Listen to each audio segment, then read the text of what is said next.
আসসালামু আলাইকুম রহমতুল্লাহ। ফরাসি রাজা সুলতান সুলাইমানের কাছে সাহায্য চেয়ে দূত পাঠিয়েছিলেন। ওসমানীয় সুলতান সুলাইমান খান ফরাসি রাষ্ট্রদূতকে আশ্বস্ত করেছিলেন ফ্রান্সকে তার সুরক্ষায় নেবেন এবং ফ্রান্স স্বাধীন হবে। তিনি ধারাবাহিকভাবে হজরত আবু আইয়ুব আল আনসারি রাদিয়াল্লাহু তাআলা আনহুর কবর, তার পিতা ইয়াবুদ সুলতান সেলিম খানের কবর, দাদা দ্বিতীয় বায়েজিদ খানের কবর এবং ফাতে সুলতান মেহমেদ খানের কবর জিয়ারত করে ১৫২৬ সালের ২৩শে এপ্রিল ৮,০০০ সৈন্য এবং ৩০০টি কামানের একটি বিশাল বহর নিয়ে হাঙ্গেরিয়ার উদ্দেশ্যে যাত্রা শুরু করেন। ইস্তাম্বুল থেকে যাত্রা শুরু করা ওসমানীয় সেনাবাহিনী খুবই সুশৃঙ্খলভাবে এগিয়ে যেতে চলছিল। কোনো প্রকার ফসল জমি নষ্ট করা সুলতানের পক্ষ থেকে ছিল কঠোরভাবে নিষিদ্ধ। ওসমানীয় সেনাবাহিনী এদিন প্লবদ্বীপ, সোফিয়া, নিস হয়ে বেলগ্রেনের দিকে অগ্রসর হয়। উজিরে আজম পারগালি ইব্রাহিম পাশা একটি অগ্রগামী বাহিনী নিয়ে মূল বাহিনীর আগে এগিয়ে যান। ওসমানীয় ও গ্র্যান্ড উজিরের নেতৃত্বে থাকা বাহিনী দানিউবের একটি গুরুত্বপূর্ণ শহর পেত্রোভারাদিন অবরোধ করে। অবরোধের দ্বাদশতম দিনে প্রাচীরের নিচ দিয়ে সুড়ঙ্গ খনন করে ওসমানীয় সেনাবাহিনী দুর্গে প্রবেশ করে এবং পারগালি ইব্রাহিম পাশার দুর্দান্ত কৌশলে সহজেই দুর্গটি ওসমানীয়দের অধীনে চলে আসে। এদিকে বসনিয়ার বেইলারবে সিরিয়ার অঞ্চলে প্রবেশ করে সেখানকার সকল দুর্গ জয় করে নেন। বেলগ্রেড শহরে ঈদুল ফিতর পালন করে ওসমানীয় সেনাবাহিনী নিয়ে সুলতান সুলাইমান দানিউব নদীর তীর ধরে এগিয়ে যেতে থাকেন।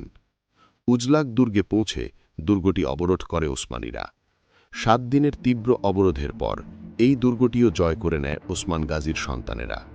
কানুনি সুলতান সুলাইমান তার সেনাবাহিনীকে বলেছিলেন তাদের লক্ষ্য হাঙ্গেরিয়ার রাজধানী বুদাপেস্ট।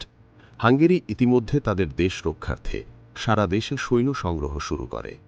মুসলমানরা একের পর এক সীমান্তবর্তী দুর্গগুলো জয় করতে থাকায় হাঙ্গেরির জনগণের মধ্যে আতঙ্ক ছড়িয়ে পড়ে।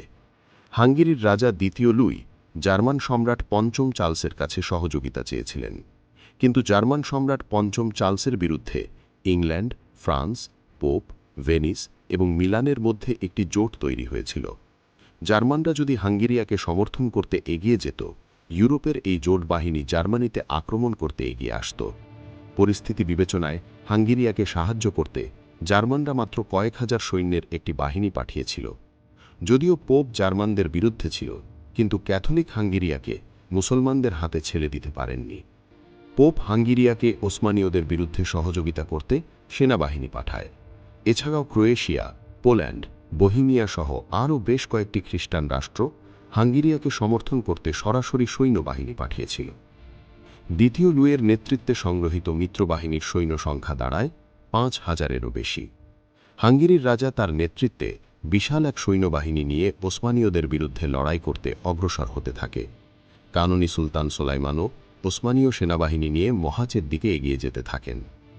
অবশেষে মহাজ সমভূমিতে ওসমানীয় সেনাবাহিনী এবং খ্রিস্টান সেনাবাহিনী একে অপরের মুখোমুখি হয়।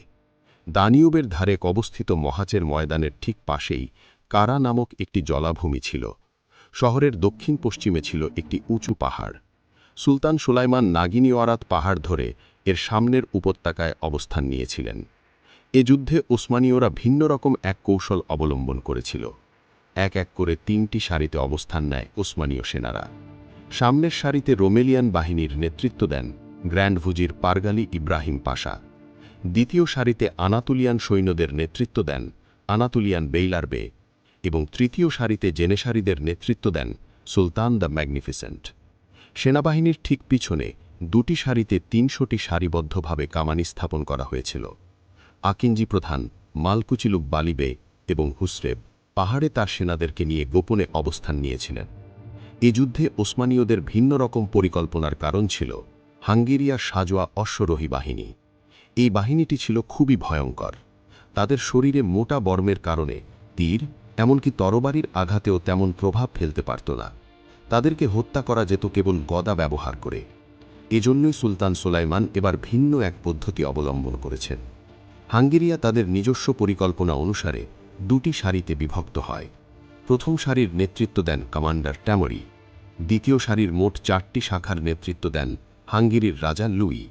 সেনাবাহিনীর মাঝখানে স্থাপন করা হয় ৮৫টি কামান। ভর দুপুরে হাঙ্গেরিয়ান সৈন্যরা লড়াইয়ের জন্য উত্তেজিত হয়ে ওঠে। কানুনি সুলতান সুলাইমান অশ্রুসিক্ত নয়নে 2 হাত আসমানের দিকে তুলে মুনাজাতে বলেন, হে রব্বি, সকল শক্তি ও ক্ষমতা একমাত্র তোমার, ওই উম্মতি মোহাম্মদীকে সাহায্য করো। হাঙ্গেরিয়ান সাজোয়া অশ্বরোহী বাহিনী ওসমানীয়দের দিকে প্লাবনের ন্যায় ছুটে আসতে থাকে। হাঙ্গেরিয়ান অশ্বরোহী বাহিনীর আক্রমণ ছিল খুবই ভয়াবহ। প্রথম দিকে রোমেলিয়ান সৈন্যরা বেশ ক্ষয়ক্ষতির সম্মুখীন হয়েছিল, কিন্তু উজিরে আজম পারগালি ইব্রাহিম পাশা কৌশলে ওসমানীয় সৈন্যদেরকে 2 দিকে ছড়িয়ে দেন এবং হাঙ্গেরিয়ান সৈন্যদেরকে সামনের দিকে এগিয়ে আসতে ফাঁদ পাতেন। হাঙ্গেরিয়ান সৈন্যরাও পারগালি ইব্রাহিম পাশার দুর্দান্ত এই কৌশলটি বুঝতে না পেরে সামনের দিকে এগিয়ে আসে। এরপর ওসমানীয়দের দ্বিতীয় সারিতে থাকা আনাতোলিয়ান সৈন্যরা হাঙ্গেরিয়ান অশ্বরোহী বাহিনীর উপর আক্রমণ করে এবং এই আক্রমণের পরও পূর্বের মতো ওসমানীয় সৈন্যরা আবারও 2 দিকে ছড়িয়ে পড়ে। হাঙ্গেরিয়ান সৈন্যদের সামনে শুধু জেনেসারিদের এবং সুলতান সুলাইমানকে দেখতে পেয়ে তারা নিজেদেরকে আটকে রাখতে পারেনি। এবার হাঙ্গেরিয়ার পুরো বাহিনী একযোগে আক্রমণ করতে জেনেসারিদের দিকে এগিয়ে যায়। যখন হাঙ্গেরিয়ানরা সুলতান সুলাইমানের দিকে এগিয়ে যাচ্ছিল, পাহাড়ের আড়ালে থাকা আকিঞ্জি প্রধান মালপুচিলুক বালিবে তার নেতৃত্বে থাকা আকিঞ্জি সৈন্যদেরকে নিয়ে ময়দানে নেমে আসেন। হাঙ্গেরিয়ান সৈন্যরা এগিয়ে আসতে আসতে ওসমানীয়দের উন্মুক্ত কামানের সামনে এসে উপস্থিত হয়। এবার সুলতান সুলাইমান ওসমানীয়দের 300টি কামান থেকে একযোগে গোলা নিক্ষেপ করার নির্দেশ দেন। হাঙ্গেরিয়ান সৈন্যরা যখন ওসমানীয়দের কামানের গোলায় নাস্তানাবুদ হচ্ছিল, ওসমানীয় সৈন্যরা তখন 2 পাশে দাঁড়িয়ে দাঁড়িয়ে তা উপভোগ করছিল। ওসমানীয়দের কামানের গোলার সামনে টিকতে না পেরে পিছু হটতে শুরু করে হাঙ্গেরিয়ান সৈন্যরা। আর ঠিক তখনই পিছন দিক দিয়ে ওসমানীয় সৈন্যরা হাঙ্গেরিয়ানদেরকে আটকে দেয়। 3 দিক দিয়ে আটকে পড়া হাঙ্গেরিয়ানদের পালানোর একটি মাত্র পথ খোলা ছিল, আর তা হল কারা জলভূমি। অসংখ্য হাঙ্গেরিয়ান সৈন্য পালানোর পথ খুঁজে না পেয়ে জলাভূমিতে লাফিয়ে পড়ে। এদের মধ্যে খুব কম লোকই জীবন নিয়ে পালাতে পেরেছিল। মাত্র 2 ঘন্টা স্থায়ী এই যুদ্ধে হাঙ্গেরিয়ার পুরো বাহিনী ধ্বংস হয়ে যায়। জলাভূমিতে আটকে পড়া ব্যক্তিদের মধ্যে হাঙ্গেরির রাজা দ্বিতীয় লুইও ছিলেন। মহাচের ময়দানের এই যুদ্ধ পৃথিবীর ইতিহাসে সবচেয়ে সংক্ষিপ্ত যুদ্ধের খেতাব অর্জন করে এবং হাঙ্গেরির ইতিহাসে সবচেয়ে যন্ত্রণাদায়ক ইতিহাসে পরিণত হয়। ঐতিহাসিক এই যুদ্ধে ওসমানীয়দের মাত্র 1500 থেকে 2000 সৈন্য শাহাদাত বরণ করেছিল। বিপরীতে হাঙ্গেরিয়ার প্রায় 20 থেকে 25,000 সৈন্য মারা যায়। পালানোর সময় হাঙ্গেরির রাজা দ্বিতীয় লুইও পানিতে ডুবে মারা গিয়েছিলেন।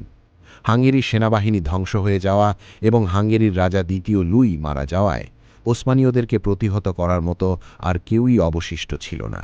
সুলতান সুলাইমান তার সেনাবাহিনী নিয়ে সরাসরি হাঙ্গেরির রাজধানী বুদাপেস্টে চলে যান।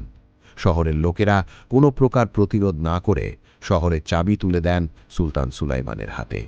মাত্র 2 ঘন্টার যুদ্ধে 526 বছরের পুরনো হাঙ্গেরি রাজ্য ওসমানীয়দের অধীনে চলে আসে। বেলগ্রেড শহরে ঈদ উল ফিতর উদযাপন করা সুলতান সুলাইমান ঈদ উল আজহা উদযাপন করেছেন হাঙ্গেরির রাজধানী বুদাপেস্টে। অল্প সময়ের ব্যবধানে পুরো হাঙ্গেরিয়া জয় করায় সমগ্র ইউরোপ জুড়ে আতঙ্ক ছড়িয়ে পড়ে। ইউরোপীয়দের কানে একটি শব্দই বাজতে থাকে, মুসলমানরা আসছে, মুসলমানরা আসছে। সুপ্রিয় দর্শক মণ্ডলী, আজকের ভিডিওটি এ পর্যন্তই। আমাদের ভিডিওটি যদি আপনাদের কাছে সামান্য থেকে সামান্য পরিমাণেও ভালো লেগে থাকে, তাহলে অবশ্যই আমাদের ভিডিওটিতে লাইক, কমেন্ট, শেয়ার করে দেবেন। আমাদের পরবর্তী ভিডিওতে আমরা আলোচনা করব ওসমানীয়দের ঐতিহাসিক জার্মান শহর ভিয়েনা অবরোধ নিয়ে। তো দর্শক, আমাদের সেই ভিডিওটি দেখতে হলে অবশ্যই আমাদের চ্যানেলটিকে সাবস্ক্রাইব করে দিতে হবে এবং দেখা হচ্ছে ঐতিহাসিক ভিয়েনা যুদ্ধে। আসসালামু আলাইকুম ওয়া রাহমাতুল্লাহ।